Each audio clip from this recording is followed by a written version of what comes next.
Ó. E aí?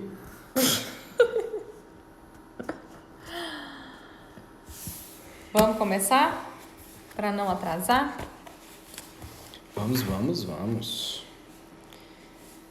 Vamos lá então, né, gente? Hoje é o 28º dia e o tema de hoje é o amor se sacrifica. Interessante esse tema. O quanto você tem se sacrificado? Todos os dias. Oh, vida É um difícil. sacrifício. Te amar é um Sacrifício danado. Sei. O tema de hoje ele vai tratar mais essa questão assim de quando nós enfrentamos momentos difíceis, né? E como é as nossas reações diante desses momentos, né? E ele inicia com essa pergunta: como você reage diante dos momentos difíceis que enfrentamos, né? Porque às vezes o ser humano ele tem uma facilidade, né, muito grande de entender a sua própria dor, de respeitar a sua própria dor, mas tem uma dificuldade muito grande de entender a dor do outro, de respeitar o tempo do outro, a limitação do outro. Nós temos realmente essa facilidade de valorizar, né, e muitas vezes supervalorizar a nossa dor e desconsiderar a dor do outro. E esse sentimento é um sentimento preocupante. A dor e a pressão, ele coloca isso aqui em um parágrafo, a dor e a pressão que o outro está enfrentando não são muitas vezes tão importantes para nós como a nossa própria dor e a nossa própria pressão. E quando queremos reclamar, nós esperamos que todos entendam, que todos nos sintam pena de nós, mas muitas vezes a gente não está disposto a sacrificar e a entender e a dar tempo ao tempo, o tempo que o nosso cônjuge precisa, né? E o amor, ele vê o peso começando a incomodar e esse amor, ele vai intervir para ajudar. E ele fala o seguinte, que o amor deseja que você seja sensível ao seu cônjuge. Só que muitas vezes, dentro de um casamento, dentro de um relacionamento de longa data, as pessoas não conseguem agir em amor. Muitas vezes se deixa esse amor guardado em uma caixinha e vai agir de outras maneiras e já não se torna sensível à dor do outro, já não se respeita o tempo do outro, sendo que nós aprendemos todo o tempo que o amor faz sacrifícios, que o amor nos mantém sintonizados com as necessidades do nosso cônjuge. E muitas vezes, mesmo sem ser solicitado, aquele que ama, ele percebe que o outro não está bem e ele já se oferece para resolver, ou ele se oferece para te tirar daquela situação de conflito, para te trazer um escape para um momento difícil. E quando eu estava lendo esse capítulo hoje aqui, eu me lembrei de várias situações assim dentro do nosso namoro, né? Porque meus pais brigavam demais mesmo. Meu pai bebia muito e minha mãe brigava a maior parte do tempo. E eu me lembro de várias vezes dentro do nosso namoro, Humberto me tirando daquela situação de conflito. E ele me levava para o parque, me levava pro Ita, me levava pro cinema. Obrigado, meu sogro. Pro Ita, né, amor? Várias vezes eu tava assim muito para baixo, eu tava chorando, eu tava passando por um momento difícil e ele me resgatava daquele momento e me fazia sorrir, me fazia ter momentos de paz, de relaxamento. E aquilo era muito bom, sabe? E eu fiquei pensando sobre isso hoje. E por que depois que se casa, muitos casais param de agir dessa forma, né? Você tá vendo que o seu cônjuge está passando por um momento difícil, uma pressão no trabalho ou um problema familiar e você nada faz, vai pro seu quarto, cuida da sua vida, faz suas coisas e não se importa em trazer um momento de alívio, um momento de respirar, sabe? Diante daquela situação. Isso é tão importante, a gente precisa voltar a praticar essas coisas. Do tempo de namoro, de cuidar um do outro, de estar atento à necessidade um do outro. Eu li um livro do Daniel Goleman que fala da inteligência emocional e tem um capítulo específico sobre casamento, relacionamento a dois, que ele fala o seguinte, que o homem é muito sonso. E ele fala, amor, quem tá falando isso é Daniel Goleman, não sou eu. Daniel Goleman fala o seguinte, que muitas vezes para a mulher fazer com que esse homem perceba que ela está chateada com alguma coisa, ela tem que estar muito triste. Mas para que esse homem acorde e faça alguma coisa para socorrer essa mulher, ela tem que estar muito, ultramente triste. E aí eu fiquei pensando, meu Deus, e é verdade. Muitas vezes o homem tem essa dificuldade de percepção. Às vezes essa mulher chega do trabalho e ela passou por diversas Nome circunstâncias. bonito, dificuldade de percepção, para chamar o homem de sonsa. De bobo. Olha. Às vezes essa mulher chega em casa do trabalho com tantos problemas e o marido não percebe que ela tá mal. Ele só percebe que ela tá mal quando ela tá chorando, né? Ele não percebe no olhar dela. Gente, isso é horrível.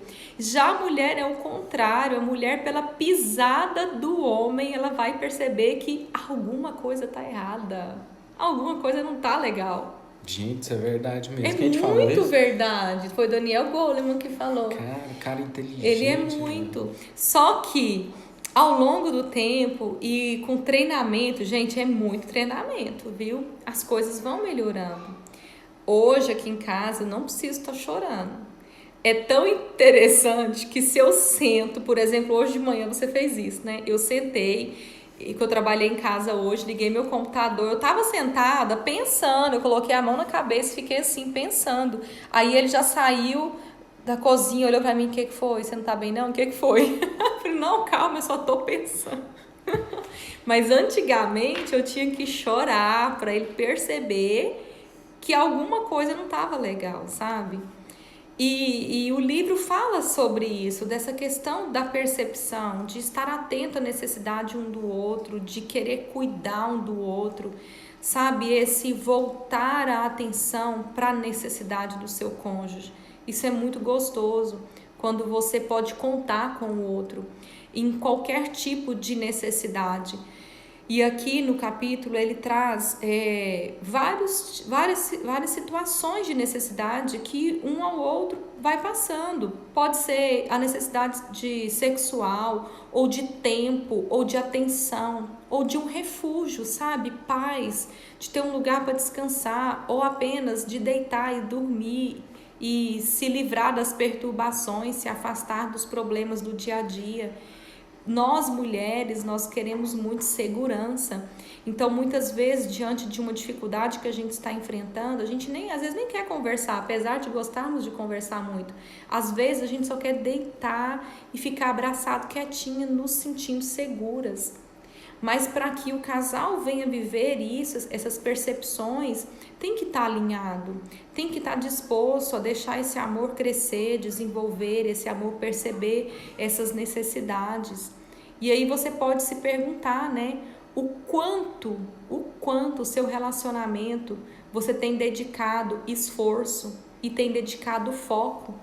Quanto do seu esforço e quanto do foco do seu dia a dia você tem voltado para o seu casamento? Porque muitas vezes os casais passam dia após dia com foco apenas no trabalho, no ganhar dinheiro, no pagar as contas, no pagar a escola dos filhos, no problema dos filhos lá, e não focam um no outro. E vai deixando aquilo que é extremamente importante lá no fim da fila. E isso é tão perigoso. Porque quanto mais você coloca o seu casamento em último lugar, mais perto do divórcio você está. O seu casamento precisa estar em primeiro lugar. O seu cônjuge tem que ser o seu maior foco, a sua maior atenção. E muitas vezes há esposas deprimidas, há maridos depressivos, sob extrema pressão, e eles não têm aonde se refugiar. Eles não têm esse amor que sacrifica, esse amor que percebe, esse amor que estende a mão. E aí a tragédia acaba acontecendo dentro desse relacionamento. Sabe aquela palavrinha mágica assim? A frase, né, mágica? O que eu posso fazer para te ajudar hoje? Essa frase deveria ser mais utilizada. Geralmente, quando o Humberto fala isso pra mim, o que eu posso fazer pra te ajudar hoje? Eu começo falando assim, pode Lava lavar as vasilha, vasilhas. vai. Nossa, esse é um sacrifício. Eu detesto lavar vasilha, velho. É isso mesmo. Mas eu faço, né? Toda vez. Mas ela já sabe, né? Ela já sabe que é o sacrifício. Toda vez que ele fala, eu já falo, pode lavar as vasilhas. Mas brincadeiras à parte, né? É algo que a gente precisa fazer mais vezes, sabe? Pergunta pro seu cônjuge o que você pode fazer por ele hoje, né? Às vezes, gente, a solução de problemas tão graves que nós passamos está numa simples atenção, numa simples dedicar tempo, dedicar ouvido. Por várias vezes eu estava passando por muitos problemas e a única coisa que eu queria era sentar com o Humberto e contar para ele o problema. Mas ele queria sempre agir, resolver as coisas. Aí quando eu percebi, né, depois de um tempo aprendendo a lidar com ele, eu percebi que ele era daquele que resolvia. Muitas vezes eu chegava nele e falava assim, Humberto, eu só quero que você me escute. Não quero que você tome nenhuma atitude. Eu não quero que você faça nada. Eu só quero que você me ouça. E ele me ouvia e eu me curava. Só dele emprestar o ouvido dele para mim. E eu sei de várias esposas que não têm nem o ouvido do esposo. Nem o ouvido. Não tem tempo, não tem o ouvido, não tem a mão estendida, não tem o socorro, não tem o sacrifício, não tem nada. E da mesma forma, tem maridos também nessa circunstância. De que no momento que mais precisa da esposa estar perto, da esposa estar apoiando, estar se sacrificando, estar cuidando, estar entendendo, respeitando o tempo, essa esposa vira as costas e acabou a paciência, e não tem uma mão para estender, e não tem uma ajuda, não tem uma palavra amiga, e o casamento está fadado ao fracasso. Quer falar, amor, sobre isso, por favor? Eu vou falar assim por mim, né? Homem tem um entendimento bem distorcido, né, do que a Bíblia fala de ame a sua esposa como Cristo amou a igreja, né, que é aquele amor deu sacrificial. Aí a gente vem com aquele entendimento, é o seguinte, eu já trabalho o dia inteiro, isso assim, eu tô dando um exemplo meio genérico, porque hoje praticamente todos os casais, tanto o homem quanto a mulher, trabalha fora, mas isso é um pensamento que fica impregnado na cabeça, enraizado na cabeça do homem, né? Ele chega em casa e fala assim, não, eu trabalhei o dia inteiro, não vou fazer mais nada aqui, né? E na cabeça dele isso já é o suficiente. E quando a esposa não trabalha, então isso aí é maximizado na cabeça dele de uma forma de que realmente ele acredita que o sacrifício que ele está fazendo pela esposa é só aquela questão do trabalho. E, meu irmão, não adianta pensar assim, não, porque na cabeça da mulher isso aí é só obrigação. E é mesmo, né? Mas tudo bem, não vamos entrar em detalhes, entendeu? Porque ela vai entender como sacrifício mesmo, como algo, como o plus do negócio, é você vir e fazer alguma coisa simples, perguntar como é que tá, cuidar da plantinha, fazer um cafezinho, lavar uma louça. Aí elas maximizam, irmão. Arrumar a cama. É a glória. Entendeu? É a glória. Tá vendo como é que é? Elas entram em êxtase.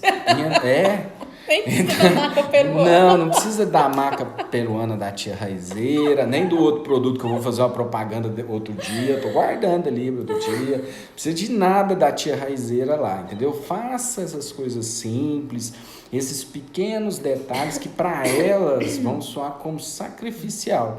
E na verdade pra gente é muito sacrificial, porque eu prefiro ficar trabalhando o dia inteiro do que lavar uma maldita louça. Mas eu não gosto de lavar louça, então ela já sabe que eu não gosto, ela entende que isso aí pra mim é um sacrifício triplicado. Gente, ele fica entendeu? tão lindo na pia, lavando vasilha. Você precisa de ver que lindo. É isso aí. Fazer igual minha cunhada falou, que não vou falar nada, deixa quieto. Mas é isso aí. Pode falar, amor. Não, é isso aí. Pode continuar. Mas o que nós precisamos entender, e o próprio autor fala aqui nesse capítulo também, que quando você ajuda o seu cônjuge, você está se ajudando. Olha, eu nem sabia, tá vendo? Tá vendo? Você está se ajudando. Porque quando eu ajudo o Humberto nas questões dele e ele me ajuda nas minhas, a gente tem mais tempo livre. e a gente fica mais feliz, a gente fica mais leve, mais agradecido, e a gente pode se curtir mais, com mais leveza, com mais prazer, e isso é muito gostoso. Eu acho que é isso que o capítulo traz para nós, e o desafio que ele traz aqui desse capítulo é, de fato, você perguntar: qual é a maior necessidade do seu cônjuge neste momento? Perceba, sabe? Com certeza você sequer vai precisar perguntar. Talvez você já até saiba qual é a maior necessidade dele nesse momento. Pode ser que a maior necessidade do seu cônjuge agora seja apenas de ficar em silêncio, de dar um tempo. Moça, tá rindo, você quer falar alguma besteira? Não quer falar. Eu tô falando sério. Eu tô só pensando aqui. Então fala, o que é a besteira que você quer soltar? Não. Pode continuar. Desculpa, até porque eu fiquei pensando eu lavando louça aqui. Tanto que você fica bonito lavando louça? Aí eu sugeri pro pessoal comprar uma cuequinha daquela de elefantinho. Você não tem? Eu sei, mas é legal, né? Aquela cuequinha de elefantinho. Aí você põe do seu marido, põe ele pra lavar a louça. Aí você fica admirando ele com a cueca de elefantinho. Deve ser muito legal. Eu vou comprar uma pra você, então. Ai, não, eu vou comprar. Eu viajei aqui. Gente do céu, ele tem hora que ele solta uns treinos nessa live, que tem hora que eu penso assim, eu não vou deixar essas lives salvas mais, porque isso é perigoso. Vou editar, corta, produtor. Eu vou cortar essa parte, vou salvar isso não. Voltando para coisa séria. Nesse desafio, você precisa pensar, né? E fazer essa pergunta para o seu cônjuge. Mas antes de você perguntar, tente avaliar, sabe? Talvez você sequer precise perguntar. Porque pode ser que a maior necessidade do seu cônjuge nesse momento seja apenas de silêncio, de ficar quieto, de dar um tempo, de, sabe, trazer um momento de paz. Tente fazer do seu lar um ambiente de paz. Tem muitos maridos e muitas esposas também que não gostam de voltar para casa no fim do dia, porque é um ambiente pesado, de briga, de agonia, de canseira, de casa suja, desorganizada. Isso é horrível. Então, sim, organize o seu lar. Não estou falando isso só para mulheres, tá? Estou falando de forma geral, mas organize o seu lar. Deixe o seu lar agradável, cheiroso, um ambiente gostoso, bom de se estar. Sabe aquele cheirinho gostoso da sandalinha da Melissa, aqueles cheirinhos gostosos que quando você entra no shopping, flamboyant, a gente ama o cheiro de flamboyant, né, amor? A gente entra no shopping, nossa, gente, que cheiro bom desse lugar.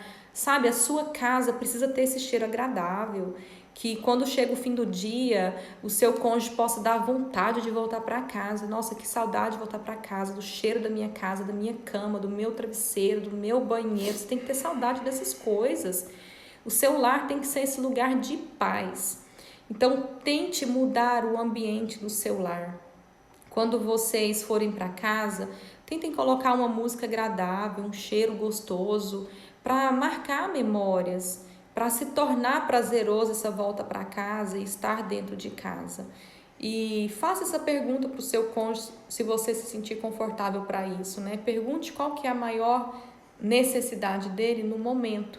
Não a de hoje específica, senão vai falar assim que é lavar vasilha, como eu falo para o Humberto.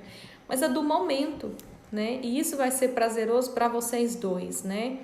E procure se propor a suprir a necessidade um do outro. E isso vai trazer para vocês um equilíbrio, uma saúde emocional no casamento de vocês, que vai ser muito gratificante e vai valer muito a pena. É verdade. É isso. Boa noite, então, amor? Boa noite, pessoal. Vou colocar aí pra lavar vasilha, gente. Sem a cuequinha do elefante.